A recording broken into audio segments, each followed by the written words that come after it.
Assalamualaikum warahmatullahi wabarakatuh. Perkenalkan, nama saya Irma Agustina dari kelompok 3 dengan NIM 230590600128. Saya di sini akan menjelaskan pasar persaingan monopolistik dan oligopoli. Yang pertama, pasar monopolistik ialah sebuah sistem pasar yang di mana terdapat banyak produsen atau perusahaan di dalamnya yang mempunyai barang atau jasa sama dengan perusahaan lainnya. Akan tetapi memiliki beberapa aspek perbedaan seperti warna produk, bentuk hingga spesifikasi yang disajikan. Produsen di pasar monopolistik sangat banyak, namun setiap produsen yang ada tetap mempunyai ciri khas masing-masing sebagai perbedaan.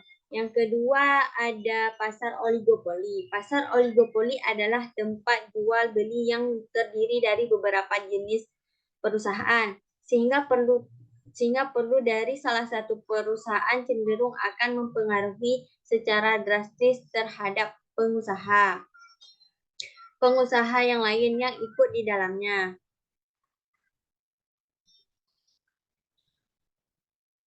Seterusnya ada ciri-ciri pasar monopolistik dan oligopoli.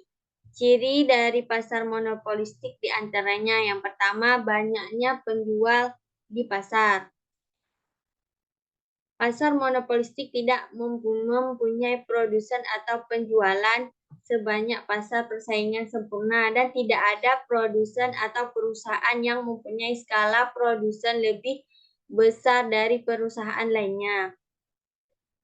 Yang kedua, produk serupa tapi tak sama.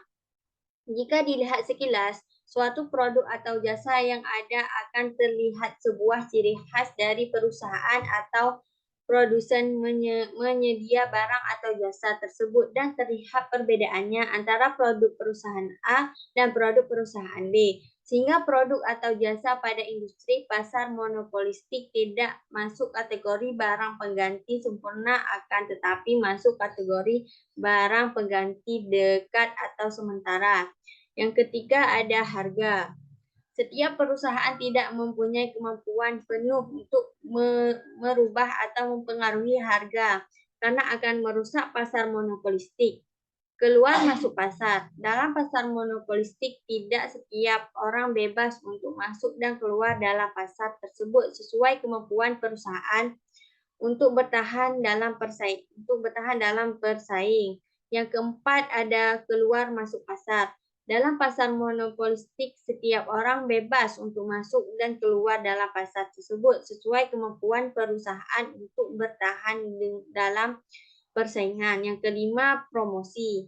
Iklan atau promosi sangat mempengaruhi kemampuan sebuah produsen atau perusahaan dalam bertahan di dalam persaingan monopolistik.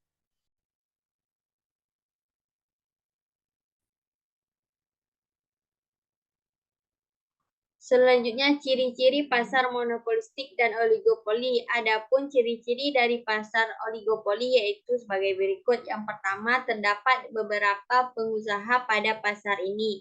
Pada umumnya dengan kurang dari 10, dengan banyaknya pembeli pada pasar ini. Yang kedua, barang yang dijual belikan biasanya yaitu homogen atau seragam, akan tetapi berbeda atau terdiferensiasi. Contohnya yaitu rokok dengan berbagai aneka rasa, tetapi telepon seluler dengan adanya berbagai macam teknologi canggih dengan berbagai macam tampilan dan lainnya. Yang ketiga, pengusaha di pasar oligopoli biasanya memiliki keterampilan dalam menentukan nominal harga suatu barang atau jasa. Karena adanya perbedaan antara produk satu dengan produk lainnya yang ditawarkan. Yang keempat, para pengusaha bersaing sangat kompleks atau pengusaha satu dengan pengusaha lainnya. Persaingan terutama melalui gerakan marketing secara bombastis dengan tentunya perang harga.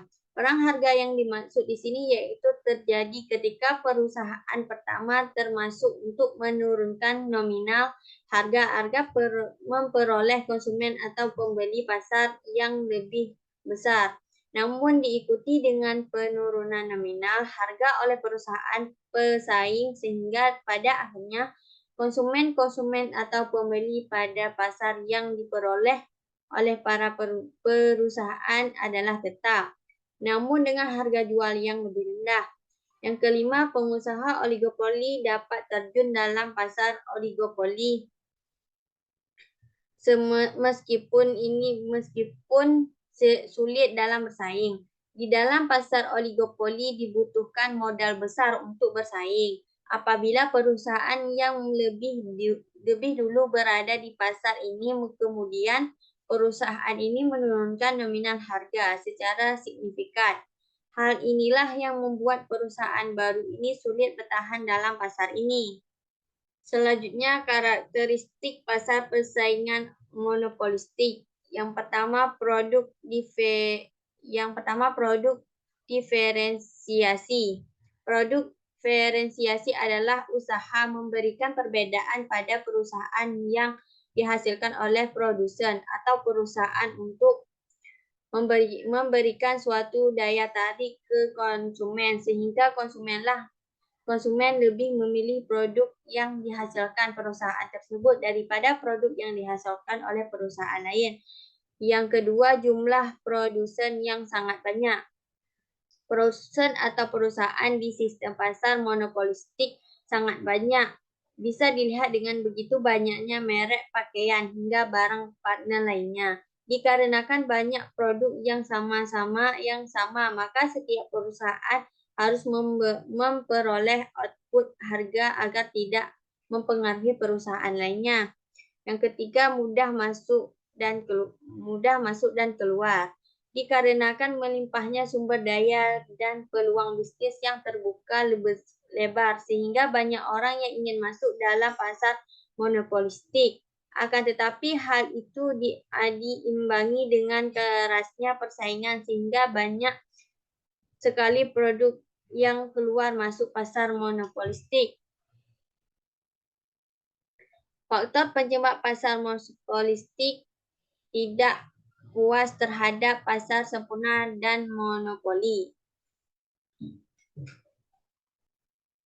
Dikarenakan produsen yang tidak puas dengan sistem pasar sempurna dan pasar monopoli, sehingga banyak sekali produsen atau perusahaan yang berpindah ke sistem pasar monopolistik.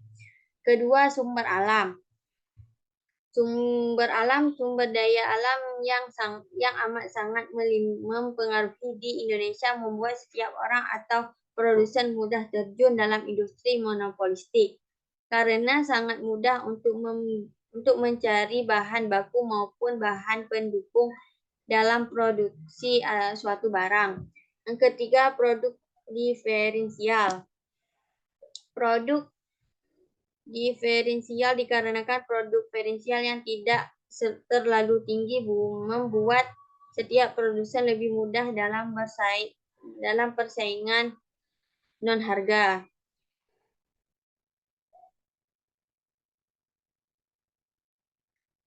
Selanjutnya, keuntungan dan kerugian pasar monopolistik. Kerugian. A. Memerlukan modal yang sangat besar. Karena perusahaan yang sudah lebih dulu masuk ke pasar monopolistik dan sukses mempunyai skala ekonomi yang besar dan digunakan untuk memproduksi sampai promosi. Kedua, memiliki skala dan tingkat persaingan yang cukup luas dan tinggi dalam bidang kualitas, harga, dan jasa pelayanan. Jadi produsen atau perusahaan baru harus siap dengan persaingan yang terjadi dalam sistem pasar monopolistik. Yang C, setiap perusahaan harus melakukan inovasi pada produknya sehingga tidak akan kalah dengan perusahaan lainnya di bidang yang sama. Akan tetapi hal ini akan meningkatkan biaya produksi yang berpengaruh pada output harga produk yang harus dibayar konsumen. Yang E, karena Yang D, untuk perusahaan kecil atau yang baru masuk pasar monopolistik, tingkat keoptimalan atau efisiensi bisa dibilang cukup rendah. Yang E, karena kurang efisiensinya suatu produk dan produksi di perusahaan kecil.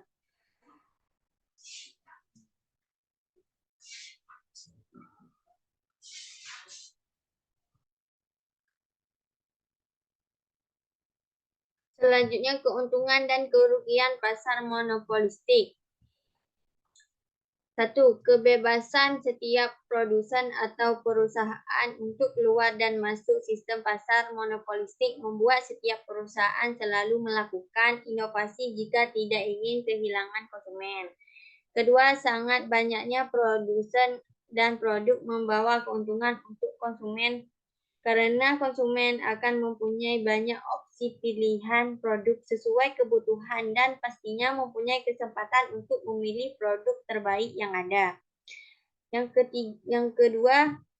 ketiga, karena kebutuhan sehari-hari setiap di dalam sistem pasar monopolistik ini sehingga konsumen lebih mudah untuk menemukannya.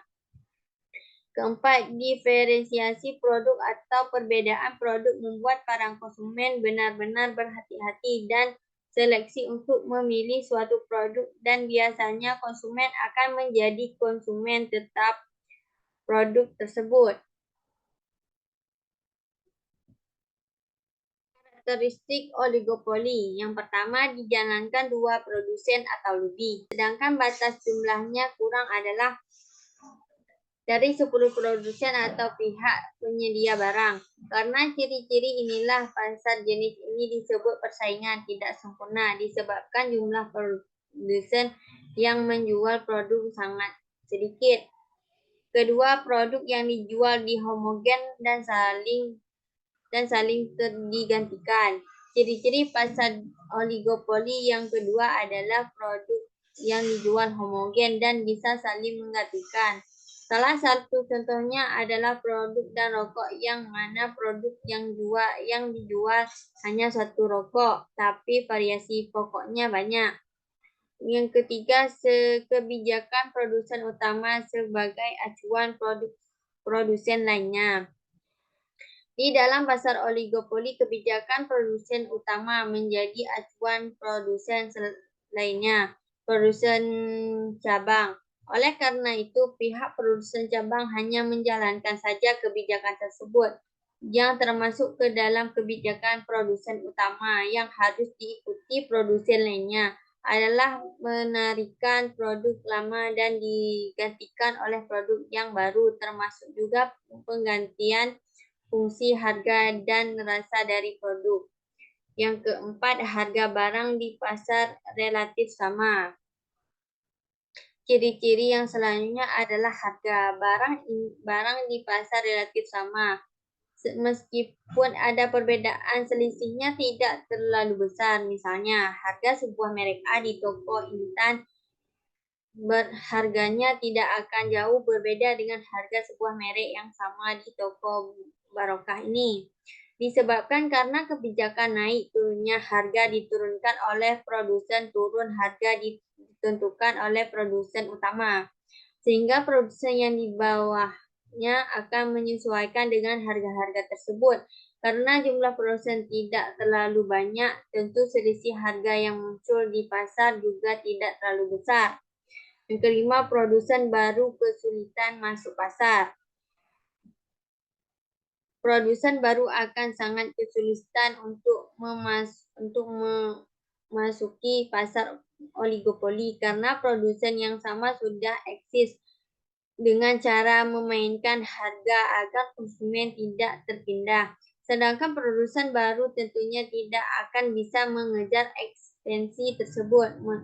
Memang perusahaan bisa memberikan harga murah, tetapi sebagai usaha baru tentu sangat riskan karena keuntungan yang didapatkan sangat kecil. Yang keenam, membutuhkan strategi pemasaran yang matang. Membutuhkan strategi pemasaran yang matang. Ciri-ciri terakhir jenis pasar ini adalah membutuhkan strategi pemasaran yang matang. Karena produk yang dipasarkan homogen dengan jumlah produsen yang sedikit, dikhawatirkan jika sosialisasi pasar tidak dilakukan dengan intensif, konsumen akan berpindah ke produk lainnya. Oleh sebab itu, promosi atau persaingan marketing perlu untuk dijalankan dengan baik, karena ini yang menemukan produk masih beredar atau malah tenggelam. Jenis-jenis pasar oligopoli. Yang pertama ada pasar oligopoli murni homogen. Jenis yang pertama adalah pasar murni atau homogen. Maksudnya adalah produk yang dipasarkan hanya satu macam, tetapi variasinya banyak alias beragam. Yang kedua, pasar oligopoli terdiferensiasi. Jenis yang selanjutnya adalah pasar diferensiasi. Ciri-ciri adalah produsen tetapi menjual produk homogen. Tetapi produsen harganya tidak berpatokan kepada produsen yang lainnya. Sehingga ada keuntungan produsen tidak menaikkan harga meskipun produsen lain harga pokoknya sudah meningkat. Bisa juga sebaliknya. Produsen menaikkan harga justru ketika produsen lainnya berharga masih stagnan. Ketiga ada pasar oligopoli non-kolusi. Jenis yang ketiga adalah pasar non-kolusi. Jenis ini dimaksud adalah produsen yang akan memainkan harga tetapi dengan membaca perkembangan produsen lainnya sebagai pesaing usaha. Yang keempat, pasar oligopoli kolusi. Pasar oligopoli kolusi, jenis pasar yang terakhir adalah pasar kolusi. Maksudnya adalah kerjasama produsen dengan produsen lainnya untuk menaikkan harga bersama-sama atau membiarkan stagnan. Ini merupakan kebalikan dari pasar oligopoli dan kolusi, yang mana setiap perusahaan mencari lebih menaikkan atau menurunkan harga tanpa diketahui produsen lainnya. Keseimbangan dalam persaingan monopolistik. Yang pertama, keseimbangan jangka pendek. Keseimbangan jangka pendek tercapai bila MR sama dengan MC karena memiliki daya monopoli atau terbatas. Pada saat MR sama dengan MC di titik E, sama halnya dengan perusahaan monopolis, harga jual lebih besar dari biaya marginal PMC, tetapi kemampuan eksploitasi laba relatif terbatas karena kurva memiliki yang dihadapi sangat landai. Yang kedua, keseimbangan dalam pasar persaingan monopolistik. Dua, keseimbangan pasar panjang. Ada dua penyebab mengapa pasar persaingan monopolistik tidak dapat lebih efisien dibanding pasar persaingan sempurna. Yang pertama, harga jual masih lebih besar dari biaya marginal P atau MC. Kapasitas berlebih excess capacity. Sekian presentasi dari saya. Wassalamualaikum warahmatullahi wabarakatuh.